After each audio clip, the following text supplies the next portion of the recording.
Absolute morality makes sense in a biblical worldview. What about laws of logic? Laws of logic are the correct standard of reasoning. Why would there be a standard of reasoning in a chance universe where everybody just has different kinds of thoughts? Who's to say whose is right and whose are wrong? Right? That's just, it doesn't make sense. But laws of logic make sense in a Christian worldview because they reflect God's thinking. We have a standard of correct thinking because we have the biblical God. God is our correct standard for everything. Why would there be uniformity in nature? Because God upholds the universe in a consistent, law-like fashion. He does that for our benefit, and He's promised us that there will be a certain degree of uniformity in the future as there has been in the past. Now, my point here is not that evolutionists don't believe in these things, because they do. Evolutionists do believe in laws of logic, uniformity, and morality. But those things do not make sense in an evolutionary universe. So they're relying upon something that, on their own worldview, would have no rational foundation. It would have no good reason, no justification on their worldview. And so, because when you present this argument, a lot of times the evolutionists will say, well, wait a minute, I don't even believe the Bible, and I can use laws of logic. I say, I know, but the fact is, if your worldview were true, you shouldn't. You shouldn't be able to use laws of logic, because those don't make sense given your worldview. And so what we're going to do is an internal critique showing that he's relying upon principles that are actually contingent upon the biblical God. His worldview is inconsistent. It blows itself up.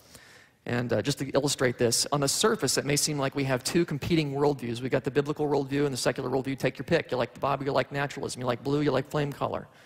But we're going to find when we examine these up close, when we open up the hood, as it were, the biblical worldview makes sense. It's going to go somewhere. It's going to lead to knowledge. The secular worldview, when we examine it, it's not going to rationally work. It's not going to go anywhere. It cannot lead to knowledge. And I want to give you some quick examples of this before we go in a little more depth. Relativism. Want me to disprove relativism here? It's not hard. Relativism is the belief that all things are relative. There are no absolutes. And you'll hear people who are relativists say things like, well, that's your truth, but it's not my truth, and so on and so forth, which is really just a dumb thing to say, isn't it? Because truth is truth, and it's not subjective. Truth is objective. But the relativist will say there are no absolutes.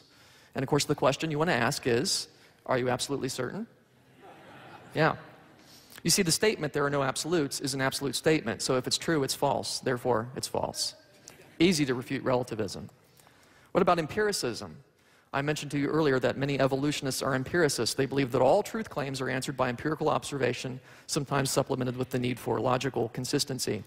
Now, I believe in empirical methods. I believe that some truth claims are answered empirically. I believe in the methods of science, but not all truth claims are answered empirically.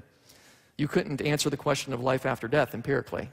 I take that on the authority of Scripture that there's life after death.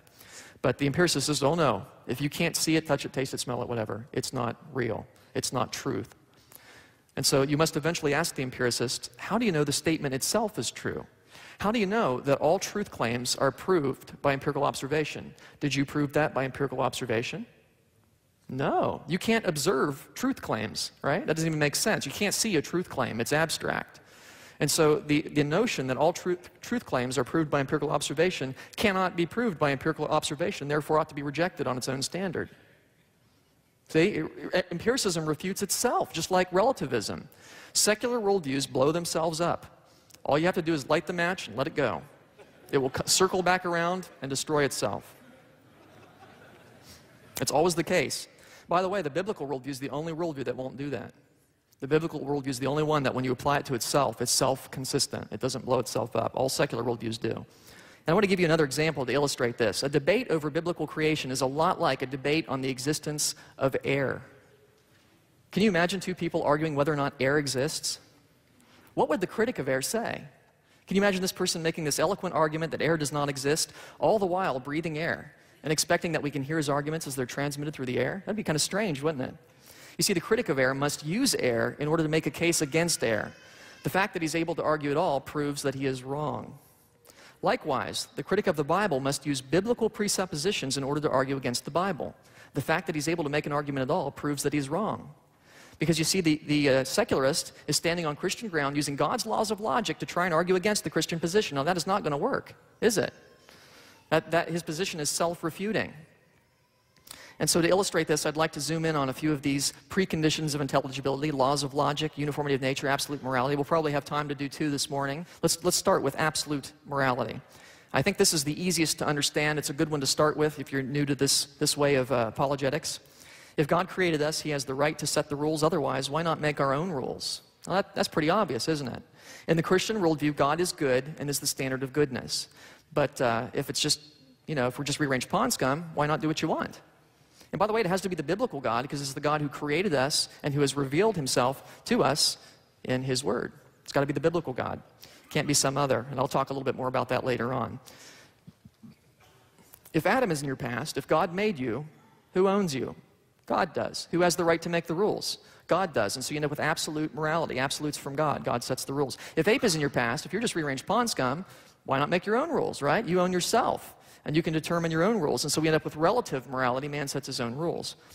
Now, some people might say that's right. Morality is relative. You can make up your own rules, and so can I, and therefore you can't go around telling other people what not to do. And the moment they say you can't tell other people what not to do, what are they doing? Telling other people what not to do. Okay, so relative morality is pretty well self-refuting just right there. It doesn't make sense. And nobody really believes in relative morality. So here's what you're going to do. You're going to ask an evolutionist or anyone who's rejected biblical authority, how do you decide right from wrong? Because apart from the biblical God, morality can only be relative, but people cannot live that way. And people know in their heart of hearts that morality is not relative. Now, some people will say, oh, come on, Dr. Lisle, everybody knows right from wrong. To which I would respond, yeah, that's because God has revealed himself to human beings, and so in our conscience, we know right from wrong. But my point is, in an evolutionary worldview, why would there be such a thing as right and wrong, and how could you possibly know about it? Say everybody knows is not answering the question. Now, I want to give you some possible responses to this. Not that there are any good responses, but that's the point. I want to show you that the best responses to this are not rational. Some people might say, oh, you don't need God to determine right and wrong, because morality is what brings the most happiness to the most people. That's a pretty common response from the atheist camp, though it's not universally their response. Now, some of you might be thinking, well, yeah, that's right. We ought to be concerned about the happiness of others. To which I would say, yes, in the Christian worldview. Right? That's the golden rule. We're to do unto others as we'd have them do unto us. So even here, he's borrowed on the Christian worldview a little bit to support his own. But my point is, in an evolutionary universe, why should I be concerned about the happiness of others? If they're just rearranged pond scum, why should I be concerned about their happiness? Right? Happiness is just a chemical reaction in the brain if you're an evolutionist, so why should I try to achieve that particular chemical reaction and not another, like, say, pain? Maybe what's good is what brings the most pain to the most people. Right? I mean, this is totally arbitrary and totally impractical, too. How could you possibly measure this? I mean, how do you know what brings the most happiness to the most people? Do we have little meters on our arm telling us how happy we are? Can I point my tricorder at you and say, oh, you're this 50 levels of happiness or whatever? That's not going to work. Marquis de Sade enjoyed torturing women. Now, maybe the pleasure he got in torturing women outweighed the pain of the women that he tortured. And so that would be good under this definition. And so you say, well, yeah, that's not going to work. That's not a tenable position. Well, the moral code is simply electrical impulses in the brain.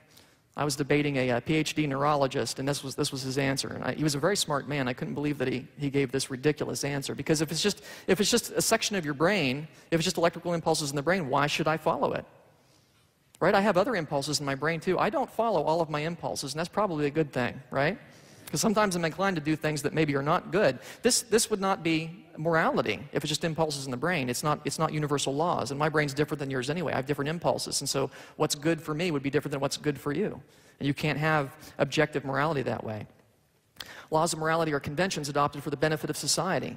There's something, we all agree to them, and so, because we need these laws to maintain society. Why? That's arbitrary. Well, because without that, we'd have disorder. So, it's an evolutionary universe. Well, but Dr. Lisle, we need these laws to prevent us from acting, what, like animals? Is that what you want to say? But in the evolutionary worldview, that's all we are, right? And by the way, if they're conventional, then different cultures could adopt different laws of morality, right?